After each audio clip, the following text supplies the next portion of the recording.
Batman, the Caped Crusader Season 1 review. That's right, Batman, the Caped Crusader, the brand new animated series that premiered on Amazon Prime, unites Bruce Timm with Matt Reeves to create the noiriest, grittiest, most gender-bending, race-swapping 1940s, 50s, non-racist Batman show you've ever seen. It's the oddest mix of influences combined with a modern sensibility as you are likely to find in an animated show this year. It's probably pretty easy to say. But it begs the question, is it any good? So welcome to the Lapsed Geek Podcast, brought to you by Comic Geekdom. I am Doc John, your guide through the unfortunate cesspool that is the geek culture. So this review is made to you by geeks, for geeks, but all the casuals, you're all welcome. Join us. If you like the content, hit the like, the subscribe button, turn on your notifications so that you will be informed every time we drop a new video. Look us up on Facebook at Comic Geekdom and on Instagram and on Threads, also at Comic Geekdom for the best in comic book memes, news, discussion on the interwebs. You ever wondered if Wildcat could take on Batman, Green Arrow, Black Canary, the Winter Soldier in a battle royale melee to see who lasts the longest? We're actually currently having that discussion on Facebook. So drop on over. Tell us what you think. Okay? So Batman, the Caped Crusader. What to say? This is, most importantly, I would think, for most people, is the spiritual successor to Batman the Animated Series. Okay? To this day, Batman the Animated Series is still considered to be the gold standard when it comes to any adaptation of Batman.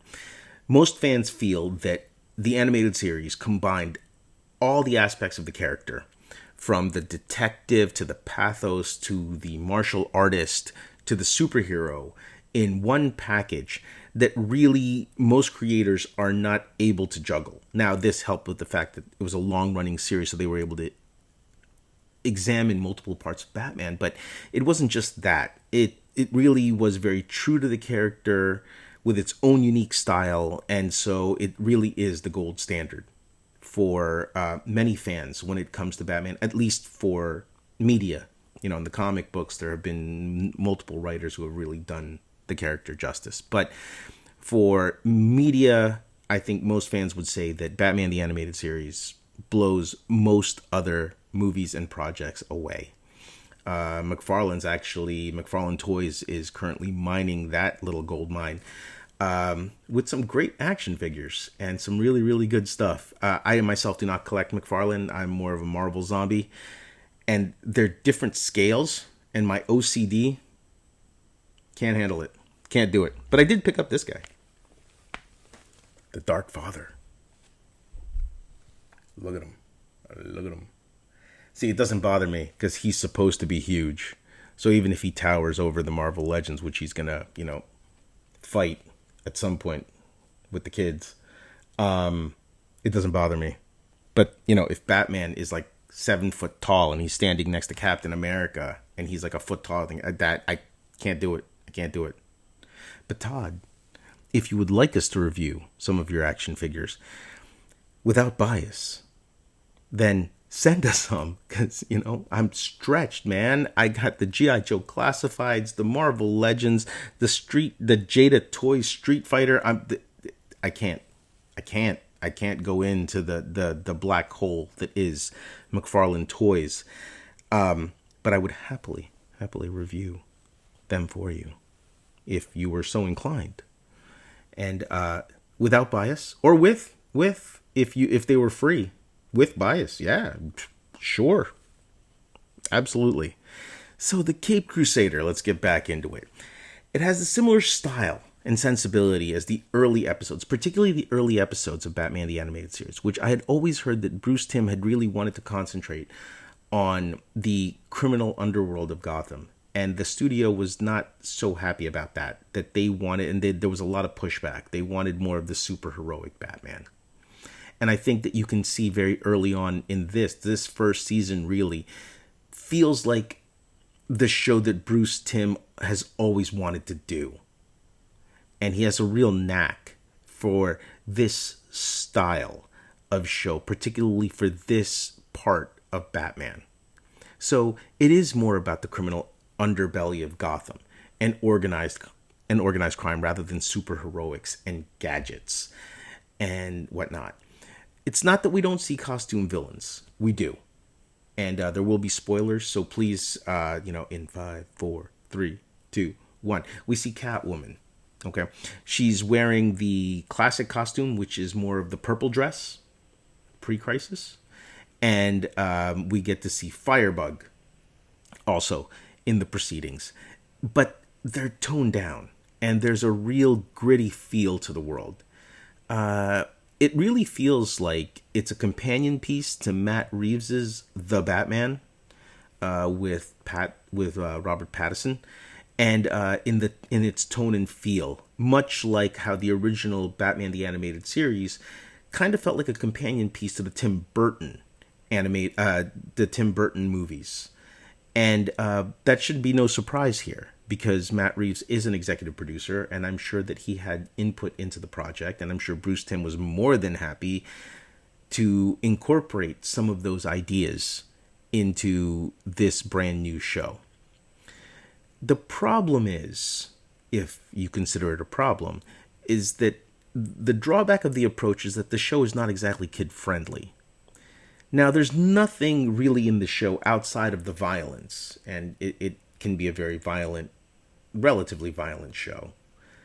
That's inappropriate. It's not that it's inappropriate for younger children. What I mean by that is that the tone and the pacing may not particularly be to a child's liking. It is a slower pace. So this is very much Batman as a detective. And there's the noir aesthetic, as I've mentioned before, to the proceedings. And the slower pace, rather than the bombastic cartoon and the colorful costumes and that, here's Batman's about to fight Clayface. And, here's going to be like, the awesome fight scene and what he's going to freeze Clayface with the, hypo spray thing and then, break him and stuff like that. That's not this show. It's not this show. It has a more dark feel to it that's about solving the crime, and the action part that ends the episode sometimes or whatever, that to the climax type thing, is not always that bombastic superhero feel that you would expect from an animated episode. So most episodes can be enjoyed as a standalone fashion, but there is a continuing narrative that rewards viewing the entire season. So, for example, the first season deals very heavily with Harvey Dent and his evolution as a character. So even when we're first introduced to Harvey, we already see a darker side to him, which is nice. Other shows or things have always done the coin, and that, Harvey kind of had this thing, but there really is this dark part to Harvey, and it evolves as the show goes on. We get to know more about him, and it's probably, the character of Dent is probably explored more through this first season of The Caped Crusader than almost anywhere else we've ever seen outside of the comics. I don't think even the original animated series or any other shows have really done justice to the character the way that this one does. Okay. Here's your trigger warning. Characters are race swapped and gender swapped in this series. So if that's the type of thing that bothers you, I suggest that you find greener pastures elsewhere. You will not like this show. And honestly, it doesn't bother me in the slightest. I mean, it never has, but it doesn't. Commissioner Gordon and Barbara Gordon and Flass, if you don't remember Flass, he was the Gotham City officer that introduced Jim Gordon in in Batman Year One, and he was a corrupt cop. And now here he's African American. So is Commissioner Gordon. So is Barbara Gordon. And they're treated as in-depth characters, and they just happen to be black.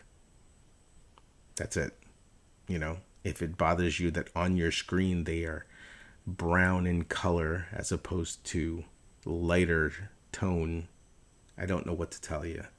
Then this isn't the show for you. Harley is Asian American. That is not the biggest change to her character. She is drastically different in this show. And I'd be interested to hear what you guys think of the change in Harley. The biggest change for me is that there's no comedy with Harley. And I don't want to give too much away as to what else about her. I liked it, but I didn't love it. But I'm going to give Bruce Timm and the team the benefit of the doubt. They created Harley. So I figure if anybody gets a chance to do a different take on the character, it's the people who created it. So I'm going to stick around and I'm going to see what happens with her and where they go with it. The biggest and probably most controversial change that you've probably already heard of here is that the Penguin is now female. And I can see why people might not like it. I can see why some wouldn't be bothered by it. I could see why some might even like it. The thing is that with the Penguin, they are taking a different take, which is that the Penguin always had the Iceberg Lounge, which was his club and whatnot, where, you know, different elements and criminal elements could hang out and stuff. Now it's a boat out in the harbor, but it's still a club. And the Penguin here is an entertainer. Criminal, I mean, still, and working with the underworld, but it's, you know, sings, dances, and sort of entertains the crowd. It's her crowd. Has a very bombastic personality. Oswalda Cobblepot. Not sure about the name, but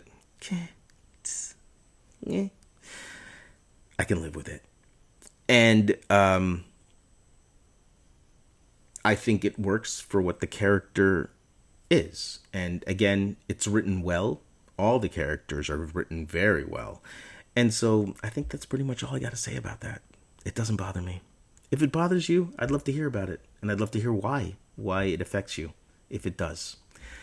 As a final note, let's keep this short and sweet. I prefer my Batman super heroic. That's my own personal take. It's not that I didn't like this show. I do, and I'm going to continue watching it. But that's the type of Batman that I like. That's a personal preference, obviously. This is the detective. This is the crime fighter Batman. And so we don't get to see this very often. So I'm actually intrigued by it, and I really, really want to see where it goes. First season was solid. It introduces the entire cast. It introduces you to Gotham. It gives you a rundown of the characters and their motivations and who they are, to the point where you really feel like you already know the world right from 10 episodes. And that's a heck of an accomplishment, 10, 20 something minute episodes, and you feel like you could discuss the world and what they've done. It's not generic by any means. There are the influences, 1940s noir, the Tim Burton Batman films, the Matt Reeves Batman film, I believe, and Bruce Timm's own previous Batman the Animated Series.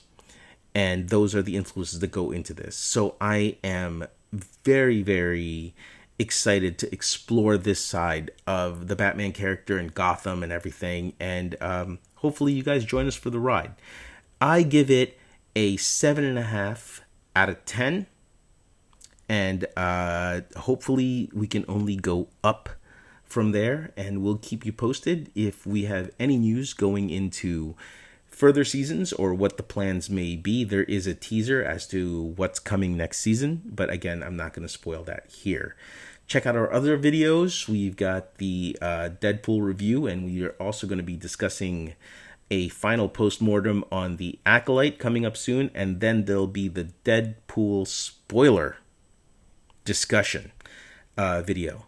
So hit us up, join us, and remember, Fly your geek flag high.